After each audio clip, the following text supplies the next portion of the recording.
অনেক বড় হয়েছে তো পেয়ারাটা। হ্যাঁ, দেখেন পেয়ারাটা কত বড় হয়েছে। পাকিয়ে গেছে একদম না? হ্যাঁ,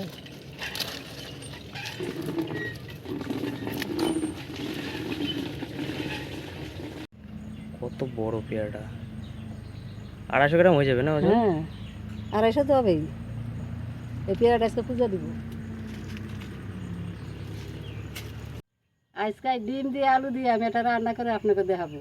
তো রান্নাটা আপনারা দেখতে থাকবেন।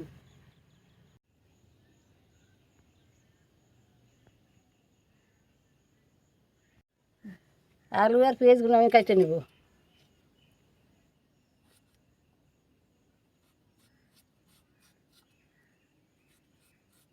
শুকনো লঙ্কা, তেজপাতা, গোলমরিচ, ধনে, জিরে সব একসঙ্গে বেটে নেব।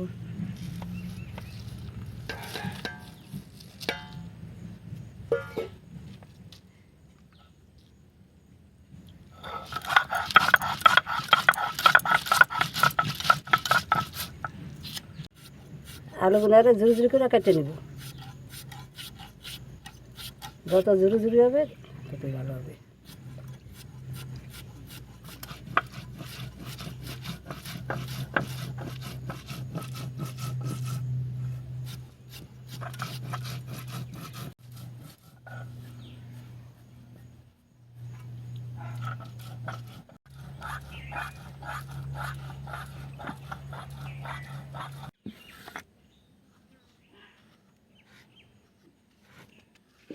এবার আদা রসুনটা বেটে নেব।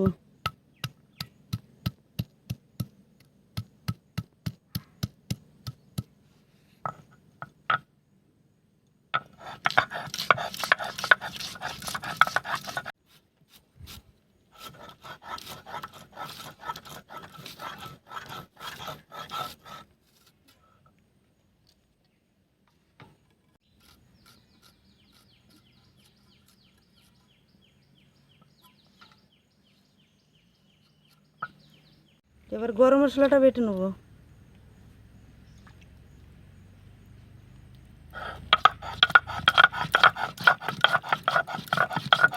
আলুগুলো ভালো করে ধুয়ে নেব।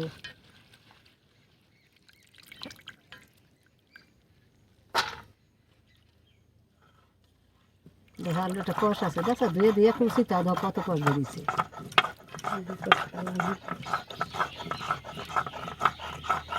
এই ভিজে অনেক সময় রাখলে আরও কষ হবে। আর একটা দিয়ে দেবেন। আলুর মধ্যে সব মশলা দিয়ে আমি এবার মাইকা নেব। পেঁয়াজের কিছুক্ষণ এবার দিয়ে দেবো। এবার লবণ দিয়ে দিব।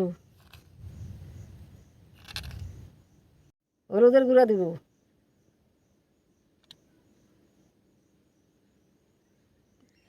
গোলমরিচ, জিরা, ধনিয়া, তেজপাতা সব একসঙ্গে বাটা এবার দিয়ে দিব।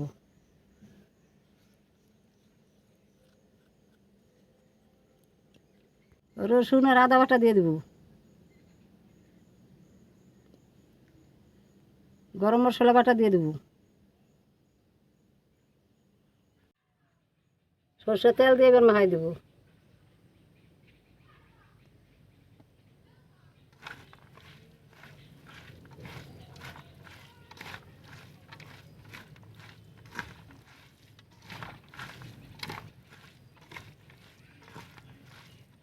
এবার ডিমগুলো এর মধ্যে ভেঙে ভেঙে দিয়ে দেবো।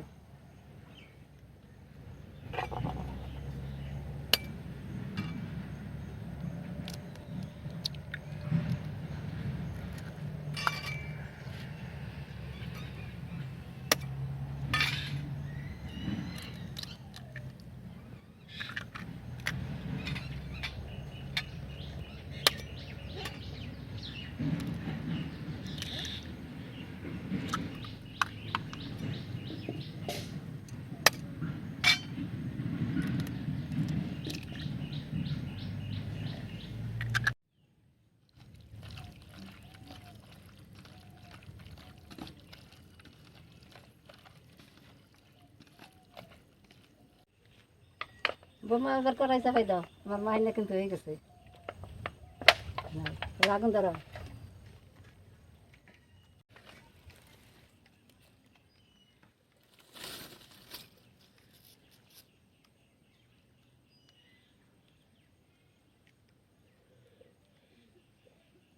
থেকে চাপাই দিই।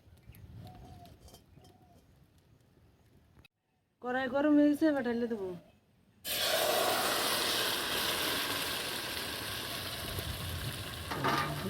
আমি জল দিয়ে দিই, নাকি সামনে দিই না।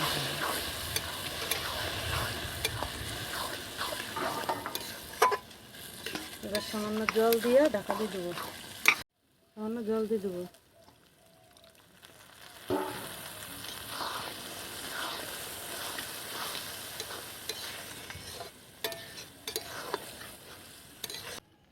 এবার সামান্য ঢাকা দিয়ে দেবো।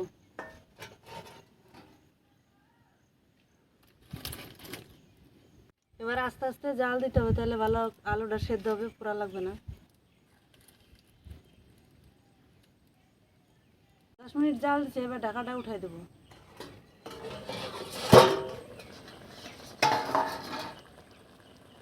সেন্টটা তো দারুণ বেরোছে। দেখতে কত সুন্দর হয়েছে, সুন্দর সেদ্ধ হয়ে গেছে, একবারে ফুরফুরে হয়েছে ডিমগুলো।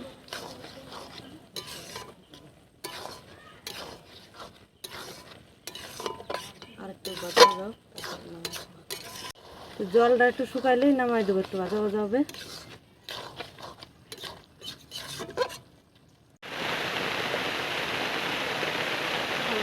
দেখেন কি সুন্দর জল শুকিয়ে একবারে ঝরঝরা হয়ে গেছে। সেন্টটাও কিন্তু দারুণ বেরোচ্ছে না? সেন্টটা সব মশলাপাতি সেন্টটা খুব সুন্দর হচ্ছে।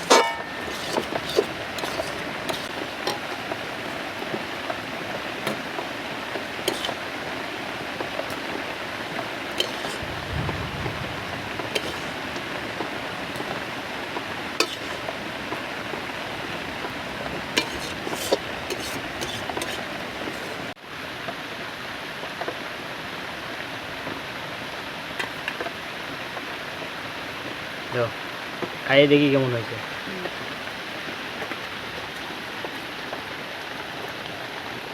দারুণ হয়েছে খেতে। একটু ভাত দিয়েও ভালো লাগবে, মুড়ি দিয়েও ভালো লাগবে খেতে।